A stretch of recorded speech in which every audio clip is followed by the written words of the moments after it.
Morning everyone, we are the account team of BSA 1B. Today we are discussing about the Philippine Accountant Standards 23, which is the borrowing cost. Objective: the standard prescribes the accounting treatment of borrowing cost, the circumstances in which the borrowing cost will be capitalized, and when it will be recognized as expense. So what is borrowing cost? Borrowing costs are directly attributed to the acquisition, construction, or production of a qualifying asset, are capitalized as cost of that asset. Other borrowing costs are expense when incurred. Kapag sinabi nating borrowing cost, nagre-refer siya sa interest nung nangutang tayo. At yun yung masasabi nating borrowing cost. Borrowing costs may include interest expense, finance charges, and lastly, exchange of difference from the foreign currency borrowings. Qualifying assets is an asset that necessarily takes a substantial period of time to get ready for its intended use of sale. It means that it is a long period of time, and remember, kung walang qualifying asset, walang borrowing cost na ika-capitalize under past 23. Example, nagpatayo ka ng sarili mong mall. It means a qualifying asset kasi it takes a substantial or long period of time bago matayo, magawa, or Here's makonstruct. the example of a qualifying asset, bearer plants. Masasabi natin qualifying asset ang bearer plants kasi hindi naman kapag nagtanim tayo ngayong araw, kinabukasan tutubo na siya. So it takes a substantial period of time to get ready. Inventories. But inventories may be classified as qualifying asset or not. Manufacturing plants, power generation facilities, intangible asset, investment properties. So here is the 6 example of a qualifying asset. These two are excluded in past 23. Qualifying asset measured at fair value. It can be relevant to past 23. Inventories manufactured on large quantities on repetitive basis. Example of this is sardines and biscuits. They are not qualifying asset because it can be manufactured on a repetitive basis and it doesn't take a substantial period of time to get ready. When do we start capitalizing borrowing cost? Meron tayong tatlong condition na dapat ma-meet bago tayo mag-start ng capitalization. Commencement. It incurs expenditures for the asset.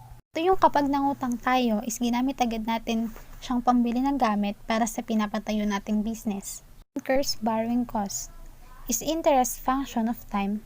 It takes time to have interest. Dapat maging 2 days or 1 month bago siya magkaroon ng interest. Activities necessary to prepare the asset have started. Ito naman yung pera na inutang natin pero hindi agad natin siya ginamit. Capitalization is suspended during extended periods in which active development is interrupted. Example of this is when the entity needs to redirect its workforce and efforts to development of another asset. Capitalization is not suspended if there are any delays in direct work that is a necessary part of the development. The example given in the book is when the construction is temporarily stopped due to a typhoon.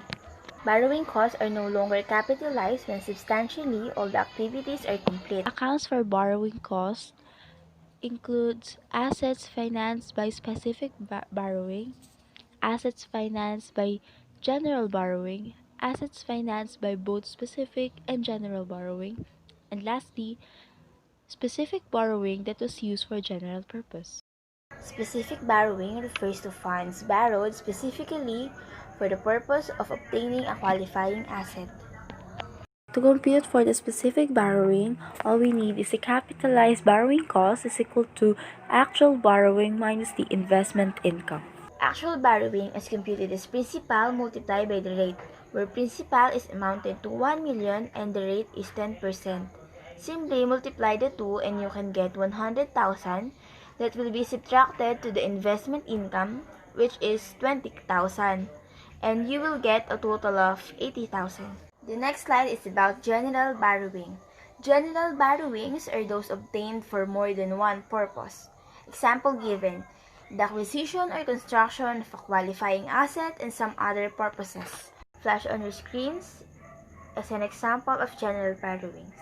On January 1, 20X1, Entity A had the following general borrowings: A part of the proceeds was used to finance the construction of a qualifying asset. Next is the expenditures made on qualifying asset. Makukuha natin yung months outstanding over by counting the months from the given date. So, kung given is January 1, meron pa tayong 12 months na outstanding. For March 31 naman, dahil nagsimula tayo sa end ng month, unang bilang na natin is mag-i-start sa April 1. Same procedure siya sa July 31. For December 31 naman, magiging 0 na siya kasi natapos na yung isang taon. Para naman makuha yung average expenditure, just simply multiply the expenditure to the month outstanding over 12 months. Then add, tapos yung nakuha nyo na yun na yung sagot. And there are instances naman na may decimal yung nasa average expenditure. All you need to do is to round off it. Tapos yun yung average expenditure. Dito sa slide na to, pag-aaralan naman natin kung paano makukuha ang capitalization rate. Ito yung computation niya. Capitalization rate is equal to total interest, expense, and general borrowings divided by total general borrowings. Sa total interest expense on general borrowings, simply multiply the principal to its rate, then add all of them to get the total interest expense on general borrowings. For the total general borrowings naman, all we need to do is to add all the principal. And the principal na given are 10 million, 18 million, and 22 million for the total of 50 million.